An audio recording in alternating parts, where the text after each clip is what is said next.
start off with this first. What's up, everybody? I am really excited to do this video. First off, shout out to Josh for getting me this. It is the Maison, I cannot pronounce it, but it's a rosé and I love wine, so very fitting, and I thought I would introduce it in this video.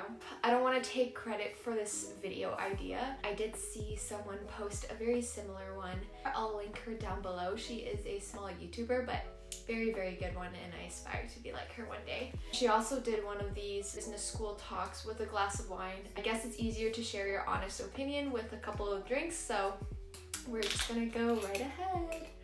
Fancy with this, but cheers. You know what? Josh, if you're watching this, good choice. So moving on to some juicy topics. Some of you may be wondering what the profs are like specifically at UBC. In general, all the profs that I've come across are very, very engaging and also invested in their students. I think that's a very important one. I've definitely taken courses outside of sauder where class sizes are just so big that it's impossible for the prof to really get to know you, and that plays a huge role in how connected you feel to your class. Are the courses that we learn actually important? I think when I came to realize a lot about university is not so much about what you learn, but kind of the process and how you learn. So especially in first and second year, you're thrown into these courses that teach you the general ideas of marketing, intro to finance. They throw a lot of facts at you, but honestly, I have not retained anything that I learned since first and second year, but I have retained the things that I learned in third and fourth year just because it's much more specific and also kind of relevant to what you want to do. A lot of the things you learn in first year, the courses are kind of not that meaningful in the long run. Let's say your third and fourth year courses maybe, but in the end you definitely need to just go out, get the work experience before you can really see how to apply concepts. Like for me, I took financial accounting, managerial accounting, and I was like, okay, I hate this. I don't get it. I'm never gonna use this. But when I actually worked in a real corporation and saw the importance of understanding financial analysis, that's when I went back to school and knew what I needed to know and how to find that information. So yeah, in first and second year, the courses maybe not so important. Even in third and fourth year, it might not seem important to you in the moment until you get some work experience and know where the gaps are in your understanding. Hope that makes sense. Great thing about UBC Sauder is its investment in the clubs that students run. A lot of the funding goes into these clubs. These clubs organize a lot of events throughout the years. A lot of them are just networking events, so if you're part of the finance club, accounting club, whatever you name it, students within those clubs would then reach out to recruiters and be like, hey, we're having a networking night, could you send some campus ambassadors to this event, and then network with the students. And a lot of the times the recruiters are all in. The hiring rate at UBC is quite high, I would say. Like a lot of my friends, they got their jobs through these networking events. And even for myself, I was able to meet a lot of staff representatives through these events, and then I was able to land 2 jobs. So my first job, I worked for Evo Car Share, and I did a case competition that was hosted by Imprint. I don't even know what they really do, I'm sorry. I just know they spend the year organizing this huge conference where they invite lots of guest speakers and they have the case competitions. So I did that my first year, and my friend and I, we got 2nd place. Just kidding, we got 3rd place. But through that, I was able to build a connection with one of the panelists. And that's how I got my first job. I did another case competition that was hosted by Ernst & Young.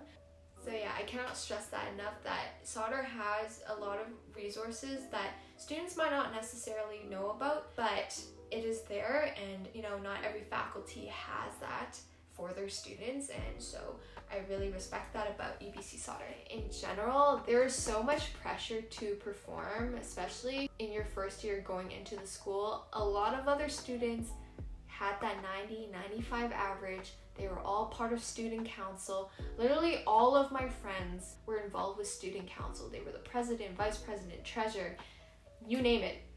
They also did sports, and then they were top in their academics.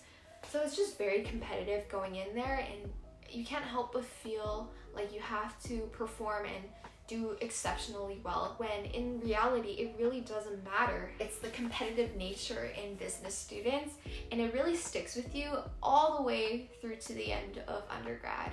You might be competitive maybe about grades in the first 2 years, and then in third and fourth year you're competitive about the jobs. You realize, oh, these people in my finance courses are applying for the same investment banking internship as me. So much pressure, and then during exam season, I think a lot of people kind of internalize everything. Lots of meltdowns, breakdowns, and it can get really tough around exam season because you just feel like you have to get those good grades in order to get a job. And if you don't get the job, then you're done for life. But that's not true. It's okay if you get rejected from your jobs. Like, I've definitely sent in way more applications, got way more rejection letters than acceptance letters, but you learn to cope with it and you learn to move on. So finally, I want to talk about whether it matters what you specialize in. So this is kind of directed to people in maybe their first or second year where they're contemplating, okay, marketing was kind of cool. Does that mean I want to go into marketing? Blah, blah, blah. Does it really matter in the end? And the answer is no. Because a lot of the full-time jobs that you're gonna get coming out of undergrad are, how do I say this nicely? Entry level. Don't get me wrong, you do need a certain level of education to do well and succeed in your role, but a lot of these roles are not solely dependent on your specialization. I know a lot of people that did HR, did marketing, and ended up in finance roles in the end. Like, does it really matter what you specialize in now? No, you're not writing yourself off to a sentence just because you're taking supply chain, taking blog, which seems very niche because the school does not talk about them as being super sexy as they do with brand management and investment banking and all that stuff. Nonetheless, whatever you study, every job you're gonna be in is gonna touch on different functions of the business. You're not just gonna be siloed in your job. Not like if you take marketing and then you end up in a marketing role, that's all you're gonna look at. You're probably gonna have to crunch numbers. And so don't fret too much about what specialization you take. If you like your blog courses, go take blog courses. Don't force yourself to take finance courses just because you think there's more job opportunities there. Like, you could end up in a finance role one day, but the most important thing is to just make the most out of your undergrad by taking courses that you like, being a part of clubs that you actually want to be a part of. That's all I really want to say on this subject matter. I think that really just brings us to the end of this video. This was really fun to make. I really enjoyed drinking this glass of wine and sharing my experience with UBC Sauder.